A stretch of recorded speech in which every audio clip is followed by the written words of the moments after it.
పంచమహాభూతములకును పంచతన్మాత్రలకును జ్ఞానేంద్రియములకును పంచకర్మేంద్రియములకును పంచప్రాణములకును మనస్సు బుద్ధి చిత్తము అనువానికిని ఆత్మయైన వాడవు. యథార్థ తత్వము నీవే. సత్వరజస్తమో గుణాత్మకములగు ఈ దేహాదులయందు నేను నాది అనుడు అభిమానము ఆత్మరూపుడవగు నీవు అనుభవమునకు రాకుండా కప్పివేయును. నీకు నమస్కారము. నీవు అనంతుడవు అనగా దేశ కాల వస్తు విభాగములు లేనివాడవు, అణువు కంటెను సూక్ష్మమైన వాడవు, నిర్వికారుడవు, సర్వజ్ఞుడవు. భగవంతుడు ఉన్నాడనియు లేడనియు, సర్వజ్ఞుడవనియు కించిజ్ఞుడనియు, మాయకు లోబడిన వాడనియు, మాయాతీతుడనియు, ఏకస్వరూపుడనియు, అనేక రూపములలో ఉండువాడనియు జనులు తమ అజ్ఞాన కారణముగా వాదోపవాదములకు దిగుచుందురు. కానీ ఇట్టి పలు వాదములకు తావిచ్చినను నీవు వాటికి అతీతుడవు. వస్తువుల పేర్లను బట్టియు వస్తువులను బట్టియు వాటి గుణములను అనుసరించియు వాటి భేదము వలనను పెక్కు ప్రభావములచే ప్రసిద్ధుడవు. ప్రపంచ దృష్టి గల వారికి పెక్కు పేర్లతోనూ రూపములతోడను గుణముల చేతను తోచుచుండువాడవు. చక్షురాది ఇంద్రియములకు ప్రమాణ స్వరూపుడవు. సాధనాంతరములతో అవసరము లేని దివ్యజ్ఞాన సంపత్తిచే స్వయం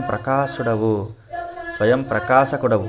నీ నిశ్వాస రూపములలో వేదములను ప్రకటించిన వాడవగుటచే సమస్త శాస్త్రములకును జన్మస్థానమైన వాడవు. అట్టి దేవదేవుడవైన నీకు అనేక నమస్కారములు. నమః కృష్ణాయ రామాయ వసుదేవసుతాయ చ ప్రద్యుమ్నాయ నిరుద్ధాయ సాత్వతాం పతయే నమః. భావము: వసుదేవుని పుత్రుడవైన కృష్ణుడవు నీవే. బల రాముడవై భక్తుల హృదయాలను రమింపజేయునది నీవే.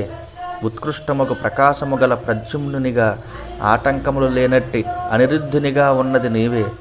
ఇట్లు వాసుదేవ, సంకర్షణ, ప్రద్యుమ్న, అనిరుద్ధ అను 4 విధములకు రూపములు గల వాడవు నీవే. చతుర్మూర్తివి. అనన్య అంటే పరమ భక్తులకు ఆశ్రయుడవైన కృష్ణ నీకు నమస్కారములు. నమో గుణప్రదీపాయ గుణాత్మచ్ఛాదనయ చ గుణవృత్సుపలక్షయాయ గుణద్రష్ట్రే స్వసంవిదే. మన్నించండి. నమో గుణప్రదీపాయ గుణాత్మచ్ఛాదనాయ చ గుణవృత్సుపలక్ష్యాయ గుణద్రష్ట్రే స్వసంవిదే. భావము: త్రిగుణముల ద్వారా ఈ విశ్వమును ప్రకాశింపజేయువాడవు నీవే. ఆత్మను ప్రకాశింపజేయు ఈ గుణముల ద్వారా నిన్ను కప్పివేయుదువు. అయితే ఈ గుణముల వృత్తుల ద్వారా నీ స్వరూపము యొక్క సంకేతములు లభించును. అట్లే గుణముల మరియు గుణముల కార్యములకు సాక్షివి కూడా నీవే. ఇట్టి నీవు ఆత్మానుభవము ద్వారా తెలియబడెదవు. అట్టి నీకు నమస్కారము. అవ్యాకృత విహారాయ సర్వవ్యాకృత సిద్ధయే హృషీకేశ నమస్తేస్తు మునయే మౌనశీలినే. భావము: మూల ప్రకృతి యందు నీవు నిత్యము విహరించదవు. స్థూలము మరియు సూక్ష్మము అగు జగత్తు నీ వల్లనే సిద్ధించును. ఓ హృషీకేశ, నీవు మరణశీలుడవగు ఆత్మారాముడవు. మౌనమే నీ స్వభావము. నీకు మా వందనము. స్థూల సూక్ష్మ ప్రాణుల గతులను ఎరిగియుండువాడవు. సర్వసాక్షివి. వాస్తవమునకు నీవు విశ్వమునకు అతీతుడవు. అట్లే విశ్వరూపముగా ప్రకటమైన వాడవు. అంతేగాక విశ్వమునకు సాక్షివై విశ్వమునకు కారణమైన వాడవు కూడా నీవే. అట్టి నీకు మా నమస్కారములు. ప్రభు, నీవు ఏ కర్మకును కర్తవుగావు అనగా నిష్క్రియుడవు. అయినను నీవు కాలస్వరూపుడవై త్రిగుణాత్మకమైన ప్రకృతి ద్వారా బ్రహ్మ విష్ణు మహేశ్వరుల రూపమున జగత్తు యొక్క సృష్టి స్థితి లయములను నెరపుచుందువు. ఈ కార్యక్రమములను నీవు ఆసక్తి రహితుడవై జరుపుచుందువు. నీ లీలలు అమోఘములు. నీవు సత్య సంకల్పుడవు. కావున జీవుల యొక్క సంస్కారముల రూపమున దాగిన స్వభావములను నీ దృష్టి ద్వారా జాగృతమునర్చుచుందువు. జై శ్రీకృష్ణ. ఓ పరమేశ్వర, ముల్లోకముల యందును శాంతములు అశాంతములు మూఢములు అనే తనువులు 3 విధములు. ఇవి క్రమముగా సత్వగుణ రజోగుణ తమోగుణ ప్రధానములు. ఇవి అన్నయ్యను నీ లీలా స్వరూపములే. అయినను ఇప్పుడు సత్వగుణ ప్రధానులైన సజ్జనులే నీకు ఎంతయూ ప్రీతిపాత్రులు. ఏలయన సాధుజనులను రక్షించుటకును ధర్మమును కాపాడుటకును నీవు ఇట్లా అవతరించి ఈ లీలలను ప్రదర్శించుచున్నావు. ఓ దయామయ, మేము మూఢులము, తామస ప్రవృత్తి గలవారము. అందువలన మా తలంపులలో చేష్టలలో దోషములుండట సహజము. నీవు అనుగ్రహించినచో మా నేరములు నేరములేగావు. రాజులు ఒక్కొక్కప్పుడు నేరములు చేసిన తమ ప్రజలను క్షమించుచుందురు కదా. తండ్రులు తమ కుమారుల దోషములను పట్టించుకొనరు కదా. నీవు జగత్ప్రభువుడవు, జగత్పితవు కనుక మూఢుడైన మా భర్త నీ మహత్వమును ఎరుగక చేసిన అపరాధములను క్షమింపుము. పరమాత్మ, అవసాన దశలోనున్న ఈ కాళీయునిపై దయజూపుము. సాధు పురుషులు అబలలైన స్త్రీలపై ఎల్లప్పుడూ కనికరమును చూపుచుందురు. స్వామి, మేము మాంగళ్యములను కోల్పోయి శోభా జీవితములకు దూరమై వైధవ్యమును భరింపజాలము కనుక మా దీనాలాపములను ఆలించి మా నాథుని పడగలపై నీ నృత్యమును చాలించి మాకు ప్రతిభిక్ష పెట్టుము, మమ్ము రక్షింపుము. ప్రభు, మా భర్తయు మేమును నీకు దాసులము. మేము ఏమి చేయవలయునో మమ్ము ఆజ్ఞాపించుము. నీ ఆజ్ఞను శ్రద్ధగా శిరసా వహించువాడు అన్ని భయముల నుండి నిశ్చయముగా విముక్తుడగును. జై శ్రీహరి. శ్రీ సుఖ ఉవాచ. సుకుడు పలికెను, పరీక్షిని మహారాజా, కాళీయుని భార్యలు ఇట్లు పెక్కు భంగుల శ్రీకృష్ణుని ప్రస్తుతించరి. అంతటా వారి మొరలను ఆలకించి కృపానిధియగు ఆ స్వామి తన పాద ఘట్టనముల వలన పడగలన్నీయును నుగ్గునుగ్గగుటచే మూర్ఛితుడైయున్న కాళీయుని కనుకరించుచు తన నృత్యమును చాలించెను. శ్రీకృష్ణానుగ్రహముతో కాళీయుడు ప్రాణాపాయ స్థితి నుండి బయటపడెను. తిన్నగా అతని ఇంద్రియములు ప్రాణములు చైతన్యమును పొందెను. అతి కష్టము మీద అతడు శ్వాస ప్రక్రియను నడుపగలిగెను. కొంత తడవునకు తేరుకొనిన పిమ్మట ఆయాసపడుచునే దీనుడై అంజలి ఘటించి ఆ స్వామిని ఇట్లు వేడుకొనెను. కాళీయుడు పలికెను, పరమాత్మ, మేము పుట్టుక తోడనే దుష్టులము, తమోగుణ ప్రధానులము.